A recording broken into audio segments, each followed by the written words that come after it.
Welcome. It is Verdict with Senator Ted Cruz, Ben Ferguson with you. And this is going to be one of those shows that's just going to be an awful lot of fun. A good friend of mine and a great friend in the Senate of Senator Cruz has got a new book out with maybe one of the best titles for 2025, How to Test Negative for Stupid. Senator, you're in D.C., and this is just going to be one of those shows which I hope everyone enjoys as much as you and I do hanging out with our next guest. Well, I'm very glad to welcome to Verdict John Kennedy. John is one of my dearest friends in the Senate. He is someone I am really glad came to be in the Senate. He is someone with a wicked sense of humor. He is the most dangerous cross-examiner in the entire United States Senate. And in fact, entire generations of judicial nominees and nominees from administrations have studied past John Kennedy cross-examinations. They still have PTSD from the terror that he puts in them. And this man, in addition to being brilliant as hell, is also as good a stand-up comedian as I've ever known. He's written a book. The title of the book is How to Test Negative for Stupid and Why Washington Never Will. John, welcome to Verdict. I got to say, your book sucks and it's not funny. Well, number one, the publisher, Ted, wouldn't let me use the title I wanted. I wanted to say, I wanted the title to be, Always Be Yourself Unless You Suck. And they said, HarperCollins said, no, that's not going to work. I also got to tell one of my best Ted Cruz stories. Uh-oh. Ted's people invited me out. You remember this. Oh, yeah. He had a huge fundraiser somewhere out. It was some fancy place. I don't remember. I mean, it was the room. I mean, it was really fancy. Look, rich people don't go to Motel 6. And I'm a Motel 6 guy. And anyway, I go out there, and Ted's people said, you remember this? I said, what do you want me to talk about? They said, make fun of Ted. I said, okay. And I said, these are all of his friends. And they said, yeah, these are big, heavyweight people, okay? We're talking mega rich. So I started off, and I said, y'all know Ted. Y'all know Ted well. I said, let me tell you what you have to understand about Ted Cruz. He is really, really, really smart. But so was the Unabomber. And therein lies the problem. You can't leave him unsupervised. And all of Ted's contributors stood up, and they're going, yeah, that's Ted. That's our Ted. It was great. So John is not kidding at all. It's really happened. No, he's not. I was there. I was a witness to this. And his entire lunch remarks were basically a stand-up comedy routine. We had a great time. And one of the things he did is he just basically went through the SEC and made fun of everybody. It's easy. So he started, he said, how do you get an OU grad off your front porch? Pay the man for the pizza. I remember that. He said, what do you call a genius in Georgia? A visitor. And then, I'm sorry, Ben, he then said, what does an Ole Miss grad get on his ACT? Drool. We had a great time. I got him on Alabama. I said, why did Alabama raise the drinking age to 32? To keep alcohol out of the high schools. Ben, we had the best time. And he's told that Alabama joke at our Senate Republican lunches, and Richard Shelby was chairman of the Appropriations Committee, and I'm pretty sure he pulled $1 billion out of Louisiana. It cost me millions, man. It cost me millions, but it was worth every penny. Well, look, John is... What I said about his cross-examination, that is not an exaggeration. I mean, that's very kind. It is a beautiful look. And to be honest, he has done that. He does that mostly to Democrat nominees. Mm-hmm. But he's done that to Republicans also. And one of the things people don't necessarily know, before John was in the Senate, he was a trial lawyer, and he was a hell of a trial lawyer, and he knows how to talk to a jury. John is a little bit... He's got a Southern accent, and sometimes he puts it on a little deep. But I sort of analogize John to there's an old rule of never play poker with someone named after a state. Yep. And John, good rule. When the draw gets deep Amen. And he'll be like, well, I don't know much about that. You were about to get robbed. It's like at a poker table when someone says, now remind me, does a straight beat a flush or a flush beat a straight? Like, hold on to your wallet and run out of the door. And so when John begins cross-examining, all right, is there a cross-examination you've done in the Senate that's your favorite? Oh, gosh, that lady, I don't remember her name, Ted. You'll remember because you beat the living hell out of her, too, that couldn't name any provision of the Constitution. Oh, okay. She was the one that didn't know Article 5. That's right. She's from Washington State, and she after it was over, Jelkerin, something like that? Yeah, she quit. And which was smart. I mean, and then the one, okay, Article 5 is the provision, it's the part of the Constitution that lays out how constitutional amendments happen. And he asked about Article 5, and this was cruel, but then he asked, well, how about Article 2? Yeah. And she couldn't answer. And look, if you're not a lawyer, that doesn't seem like a question that, look, the way the Constitution's set up, Article 1 sets up the Congress. Article 2 sets up the executive and the president, and Article 3 sets up the judiciary. If you cannot answer what is Article 2, you will flunk first-year civil procedure, constitutional law. Like you're done with. You know, you're a smoked turkey, man. You're dead as fried chicken. And she had no idea. I'm pretty sure we played that cross-examination on this podcast. We played a bunch of yours, and that really was. By the way, this woman was nominated to be what's called an Article 3 judge. Right. And I'm pretty certain she has no idea what Article 3 is either. But it was devastating. But to be clear, look, John doesn't just do that to Democrats. There was a poor fellow who Trump nominated at the Court of Appeals. I remember. And District Court. Federal District Court. Oh, District Court, you're right. You're right. He had been on the Federal Election Commission. That's exactly right. Nice guy. Nice guy, smart guy, but had no trial experience whatsoever. And I will say John's cross-examination was so devastating that they withdrew the nomination. Like, it literally, at the end of that cross, they're like, okay, yeah, he's not going to be a judge. Well, he's a nice guy, but he just wasn't ready to be a federal judge. And after it was over, the president called me. I'd flown back home. I was in New Orleans. Phone rings. You know the way it works. Unknown number. Yeah. You go, okay, it's the White House. I'm ready to take my whipping here. So I pick up the phone, and Trump says, Kennedy, I watched your examination of this guy. He said, who was this guy? I said, well, he's your nominee. and he said, he doesn't sound too, did I interview him? And I said, no, Mr. President, your staff did. And he said, he doesn't seem very qualified. He said, what do you think? I said, well, Mr. President, just because you've seen my cousin Vinny doesn't qualify you to be on the federal bench. And he said, yeah, you're right. He said, what do you think we ought to do? And I said, well, let's put him out of his misery. I don't want to embarrass him. And the president withdrew the appointment. Yeah, no, it was, I have never seen a cross-examination take out a nominee. Although, what was it? It was the Biden nominee who was the Russian who graduated from a Russian university, and your line was, should I call you Comrade? She was nominated for Comptroller of the Currency. She was a former member of the Communist Party of Russia. She had graduated from Moscow State University, and her dissertation, a copy of which she wouldn't give us, was on Karl Marx. So, really, yeah, Ben, it was, and she was, her main argument for being comptroller of the currency, which of course is responsible for all the state banks, was to get rid of all the banks and have everybody nominate, or a bank rather, from the Federal Reserve. But all right, I got a question for both of you on this. Shoot, man. Has there ever been a time that you guys are both sitting there beating the hell out of someone, and do you ever look at each other and grin? Like, how does it work? Is it like you go, then I go? Ted goes first, and he knocks them to Pluto and softens them up. And I talk about it in my book. I think, what did I say about Ted?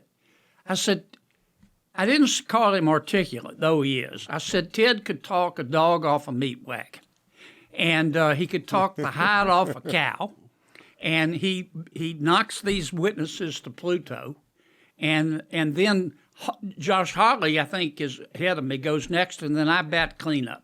There's a murderer's row. We have fun. And it actually starts with Mike Lee. And from Mike Lee to John Kennedy. That's right. I mean, those are four questioners I actually feel for a witness because that's – and they're also different styles. So I will say, Ben, one thing that you may not appreciate not being a lawyer, but John's and my legal careers are very, very different. Uh-huh. So I'm an appellate lawyer. And the vast majority of what I've done is argue in a court of appeals. And a court of appeals is totally different. Very different. So there's trial courts and courts of appeals. A court of appeals is you're standing in front of judges, typically 3 judges, if it's the Supreme Court, 9 judges, and you write a brief that is, in the Supreme Court, it's a 50-page written argument, and then your argument would usually be 30 minutes, and most of it is questioning from judges. So it's questioning about the law. You got to be quick. You got to be able to dance. I mean, being an appellate lawyer is a very precise. It's a more academic skill. It is very academic. Sure. A lot of law professors. It's an intellectual discussion. That's what it is. So a trial lawyer is what most people think of when you turn on the TV. When you think of L.A. Law or Perry Mason, like. A trial lawyer, you're in a courtroom. You're talking to a jury in a room. You're talking to a jury. You have witnesses. Exactly. Like appellate lawyers don't have witnesses. You have witnesses. You got to either have direct examination or cross. And so trial lawyers tend to be better storytellers.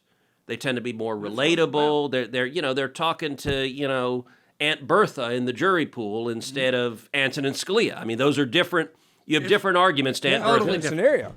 And so the 2 best trial lawyers on Judiciary are John Kennedy and Lindsey Graham. Lindsey Graham is also a very talented trial lawyer. Lindsey is very good. He has a little trouble staying on topic sometimes. I talk about Lindsey in the book. I love Lindsey. He's one of my favorites. That's one of the reasons I like Lindsey. How did I put it? He's like Ted and I. He plays out of the pocket. And you don't know what you're going to get. If you invite Lindsey to dinner, you may... He's a great dinner companion. I mean, you will laugh. You say, so if you invite Lindsey to dinner in your home, you may get an intellectual conversation. On the other hand, he could get drunk and vomit in the fish tank. And you don't know which... You have no idea, or both, in the same evening. What made you want to write this book? I mean, the title's hysterical... But when did you decide you want to do this, and what is it that people are going to get if they go buy this? Well, it was about a year ago. Ted's written 4 or 5. It's a lot of work, as you well know. This book is not about policy per se. It's a storybook. I use stories to make my points about policy. And by the way, all good trial lawyers and all good politicians are storytellers. I mean, if you can't tell a story, you don't belong in this business. That's right. Some of the stories, I think, more than some, frankly, are funny. Some of them are bizarre. They're all true. And I use the stories to make 3 points. Number one, I want people to understand through the stories what the Senate is really like behind the scenes. And basically think Mean Girls. It's not even high school. It's a junior high. It's catty. They're cliques. They're popular kids. They're the geeks, the jocks. Like it. Ted Dale. It's like high school, but nobody ever gets out of the sophomore year. And the second reason I wrote the book, I wanted to help people understand in real time why in Washington normal is just a setting on the clothes dryer. This place is a different world. And the third reason I wrote it was to try to make people understand that it doesn't have to be this way. If we have a return to common sense, but I also don't bubble wrap it. The water in Washington, D.C. is not going to clear up until you get the pigs out of the creek. That's just the way it is. And look, some people like the book, some don't. I'm really proud. It's doing well. All right, and so I gave him some grief, but it is a terrific book. It is funny. He's telling very real stories. You look at the front. He looks grumpy on the front. That picture you picked, you I didn't pick it. The publisher picked it. You look kind of like your stomach's upset, but you look like you're getting ready to rip someone a new one. Is what it looks like. And so let me encourage everyone who's listening to this or watching this, go to Amazon, go to Barnes & Noble, buy the book. Buy one. So look, it's fixing to be November. It's Christmas season. Buy 2 or 3 books. Buy a book to give it. I love this guy. Give it to guy's your awesome. mom. This is a great present. You know, and actually, you can give your family members an autograph copy because, see, John's from Louisiana, so he can't actually sign his signatures. Or just put an X, do and an X. it'll look real. I ripped through them. Just put that X, and it's my X. And by the way, if you have a liberal uncle, buy this for him. It'll piss him off. It'll be the best present you can put under the tree.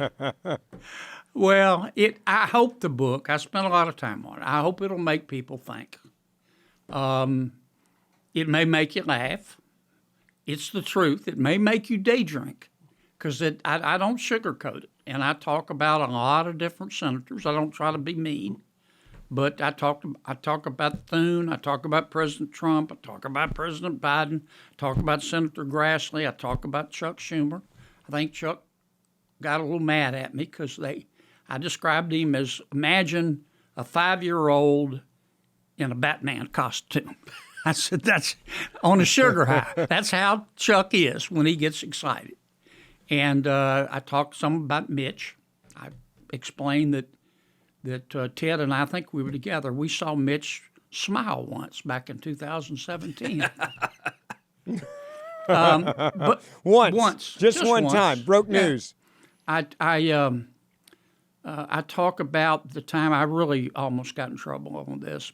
Mitch was not amused. But I was asked to compare Mitch McConnell and Chuck Schumer. And I told the truth. I said they have a lot in common. Each is very smart. Each is very tenacious. And each of them could lose his place during sex. Well, my office, Mitch was the majority leader then. And How'd that go, by the way, after? I'd love to see that phone call. It was a wonder. I was pretty sure my office was going to be moved to Richmond, as I recall.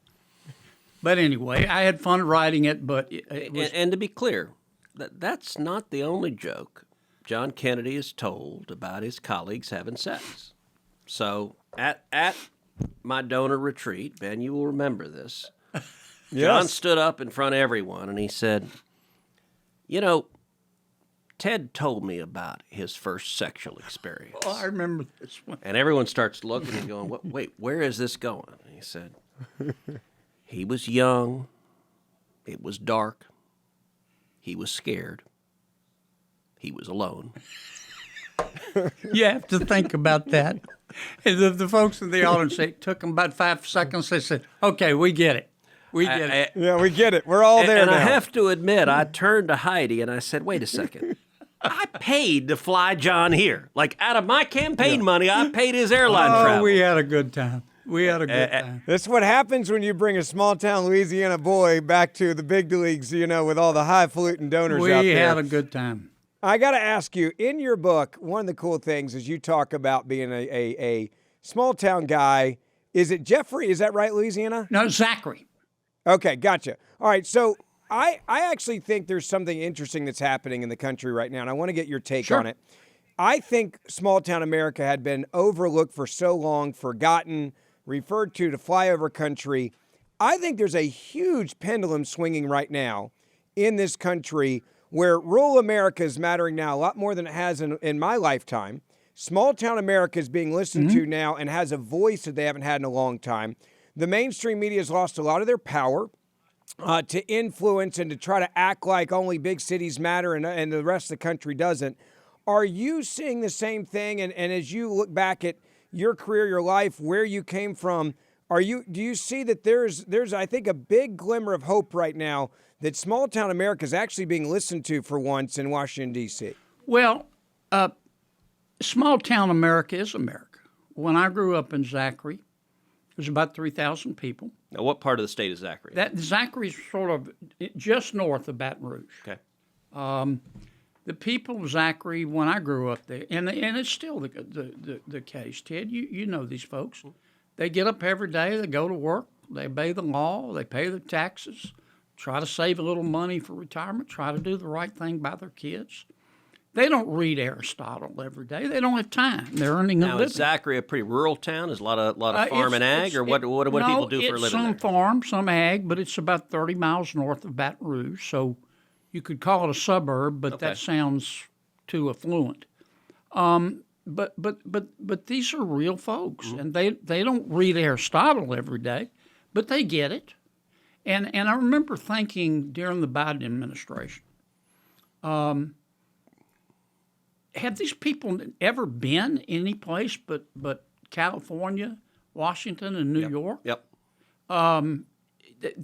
They all in Washington, President Biden's people, they all thought they were smarter and more virtuous than everybody else. And their attitude toward rural America was, we're smarter than you, we're more virtuous than you, shut up and send us your money and all your freedom, and we'll tell you how to live your life.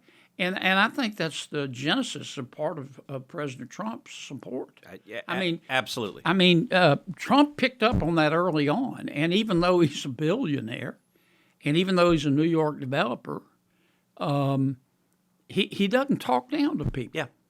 He doesn't talk down. No, he's very real. He communicates. Yeah. He tells you exactly what he thinks. You never know what he's going to say because he's liable to say anything. He is funny as hell. He actually doesn't get credit for the sense of humor he has, but he can say things that'll just be side-splittingly funny. I was with him about a week before his debate with President Biden and Jake Tapper and Dana Bash. And it was the two from CNN and Biden. And I said, well, what do you think, Mr. President? He said, Kennedy, I don't know. I got Tapper, I got Bash, and I got Joe Biden. It's going to be 2.5 to 1. That's funny. It was And right accurate. off the cuff. And I am laughing so hard. He's just 2.5 to 1. And then, of course, they had the infamous debate. Yeah. And President Biden just crumpled. But I talk about President Trump in the book. I've got a different style than him. Sure. I told the president. So does everybody else. So does everybody else. I mean, it's clear that the president's unfiltered. He grows anxious when he has an unexpressed thought. He can't. I told him one time. He said, "Well, how do you like my tweets, Kennedy?" And I said, Mr. President, I got to be diplomatic here. I said, tweeting a little bit less would not cause brain damage. And he said, what? You don't like my tweets? I said, no. Hold on. What year did you tell him this? It was because this could have been profound. It was in his first term.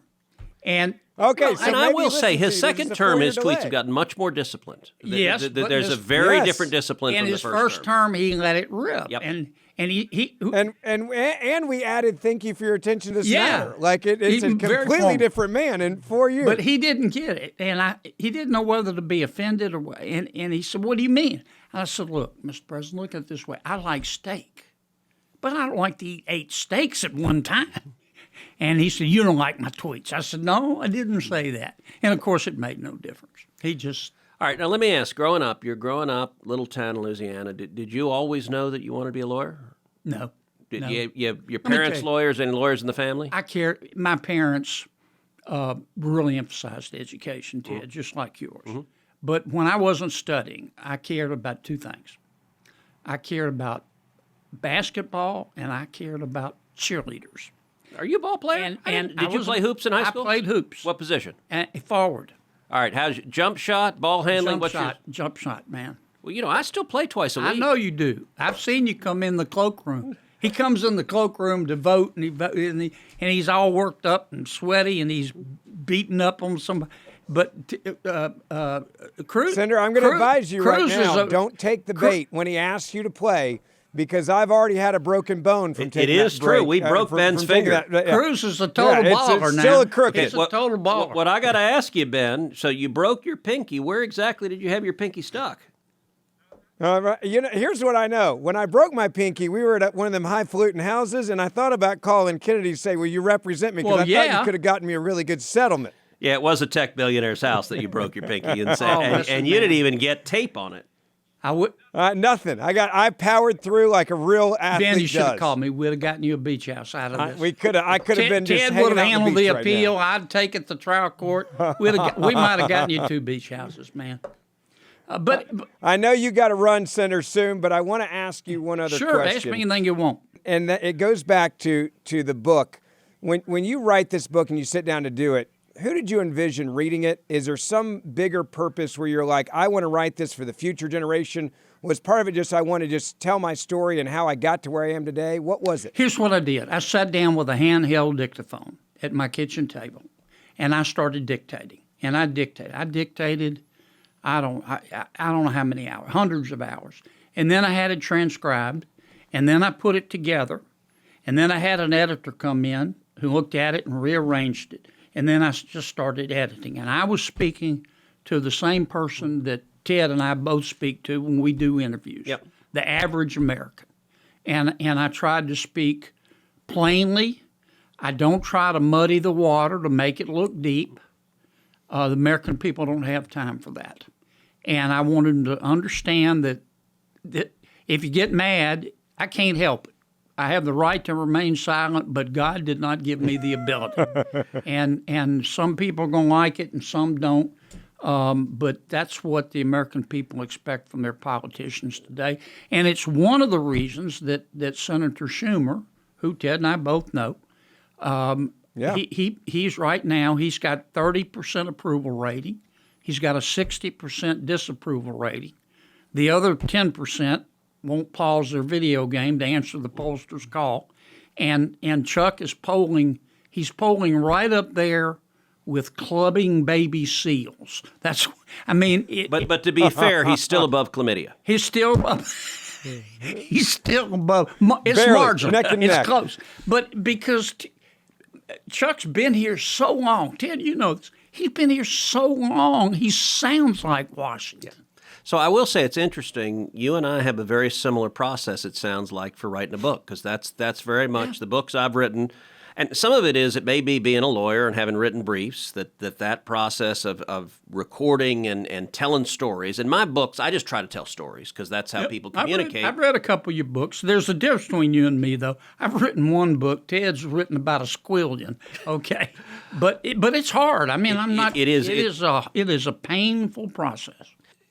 You know, all right, you're a kid. When does the idea of being a lawyer, what was it that made you say, hey, I can do that, I want to do that? My dad was from a Depression family in Oklahoma.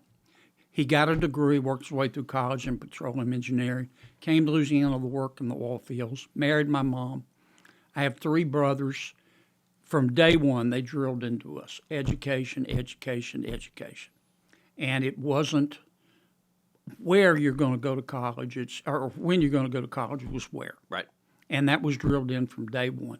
And I enjoyed college, but I started thinking about law school then. But I stalled and restalled Ted as long as I could.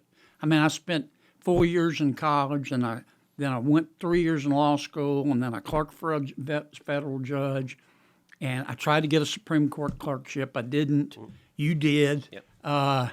And then I said, well, I'm not ready for the real world. I'm going back to school. I went back and got another law degree at Oxford. Yep. And then finally I was out of money, and I wanted to eat and live indoors. So I didn't want to live in a refrigerator box behind an Outback, so I had to go to work for a living. And Ben, I know something that I know you don't know. I know the name of his old law partner. Who is that? Who's that? So he would practice. His name obviously is John Kennedy, and his partner was Jose Canseco. And he'd walk in, and it'd be John Kennedy and Jose Canseco here to see that you. Story. That's a true and they story. would double take. One of my best friends, I was for Louisiana, a big law firm, 6 to 80 lawyers, and one of my good friends was Jose Canseco. And we'd go to meetings. That's amazing. I'd say, I'm John Kennedy, this is Jose Canseco, we're here to see so-and-so. And they would say, you're here to see security, sir. True story. All right, so when did you get the idea in your head you wanted to run for office? Was this something like as a kid you always wanted to do? I always thought about it. But I was practicing law, earning a good living. Louisiana politics was rough. I mean, it was rough. It was under Governor Edwin Edwards. I wasn't part of his clique. Who has my favorite political bumper sticker ever. Yep. And you know exactly where I'm going. Do you know this, Ben? I don't know if you know this. I do not. So Edwin Edwards is running for governor against David Duke. Now, David Duke was the former grand wizard of the KKK, but Edwin Edwards was as corrupt, he was as crooked as a dog's hind leg. See, I'm trying to do this to keep up with John Kennedy. Pretty good, Ted. And everyone knew he was corrupt. And so Edwin Edwards' bumper sticker said, "Vote for the crook. It matters." That's right. And if you're running against a Klansman, that was a winning slogan. Yeah. And then you know what? He was indicted and convicted of embezzlement or fraud or when something. the economy was doing well in Louisiana, I mean, this was having a colorful governor was all fun and games. He was a big. He was very promiscuous. He used to say, They make. How did he put it? When I give blood, they use it to make Viagra. That was a.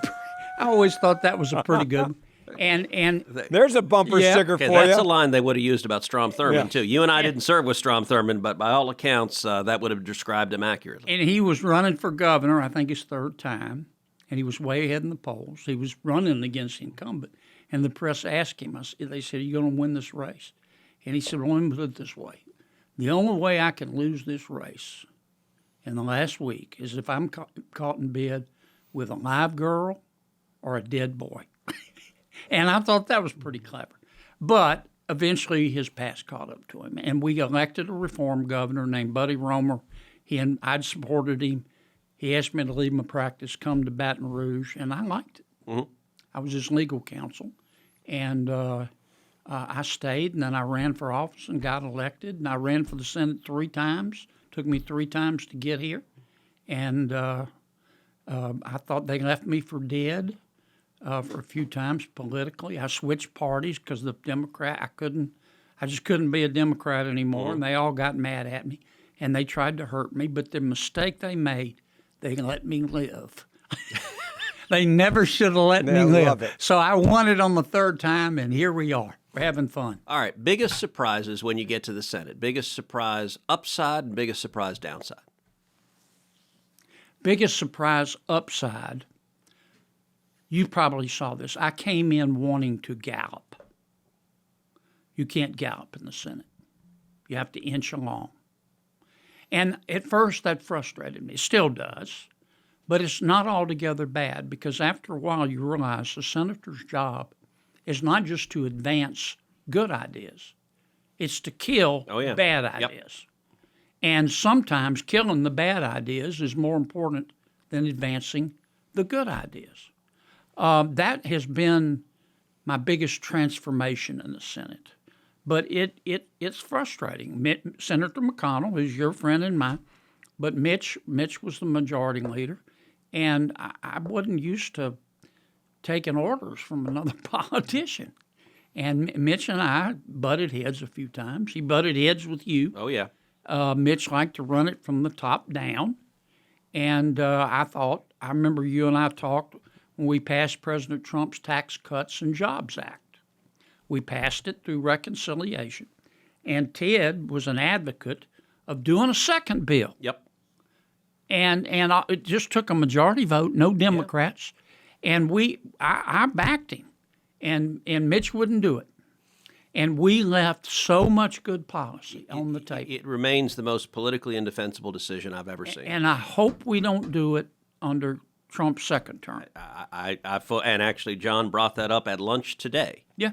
Made that argument, and it's clearly, look, it is our best avenue to win victories, and we should be focused on winning victories. Now, that being said, we got a lot done in that one big beautiful. Sure, but we get a second bite at the apple. Exactly, and a third if we want it. And why not take it? Yep. Why not take it? And we don't have to get Democratic votes. Yep. Because I want to think the best of people, but I just think it's going to be hard to negotiate anything with the Democrats from here on out. They just hate Trump. They're so extreme right now. They're just blinded by their passion. Yep. Senator, I'm afraid of hitmen from Louisiana. Your staff's telling me we were supposed to wrap with you a few minutes ago, so I want to hold up the book again. Senator, Oh man, thanks. All right. So let me tell people everyone know again. know what to buy. The book, is How to Test Negative for Stupid and Why Washington Never Will. It is by John Kennedy, not John F. Kennedy, but John Kennedy, the great United States Senator. The book is funny. It is interesting. It gives you stories behind the scenes of what's going on in the U.S. Senate. John Kennedy rats out all his colleagues. He makes them embarrassed. He makes them curl up. Chuck Schumer curled up in a ball in the closet and cried like a little girl when John Kennedy wrote this book. So you need to go to Amazon and buy it. And I will say, as I said before, John Kennedy is easily one of my favorite colleagues. He is right funny as hell, and he is smart as hell. A lot of people don't realize this man is dangerous and has, he's an Oxford-educated lawyer, and with a Southern accent, particularly Yankees underestimate and be like, all right, he's got a Southern accent, he can't be all that bright. You can't accuse me of being self-aware, not being self-aware. I'm fully aware that my voice scares small children and sets off car alarms, but it's my voice. But thank you for having me, Ted. Thank you, Ben. And I'm going to close. I'm going to close with my favorite Kennedyism, which was in a Judiciary Committee hearing. John Kennedy leaned forward into the microphone, and he said, "Christmas tree ornaments and Jeffrey Epstein, two things didn't hang themselves." I love it. And I was sitting there going, wait, this is at an open hearing of the Senate Judiciary Committee. Did he really say that? I did. It was true. I'd read that joke somewhere. It seemed like a good idea at the time. Thank you, guys. Buy the book wherever you can, How to Test Negative for Stupid. Get it on Amazon. Don't forget, you can get this podcast Monday, Wednesday, Friday, wherever you get your podcast. Share it on social media. Senator Cruz and I will see you back here in a couple of days, and grab the book right after this as well.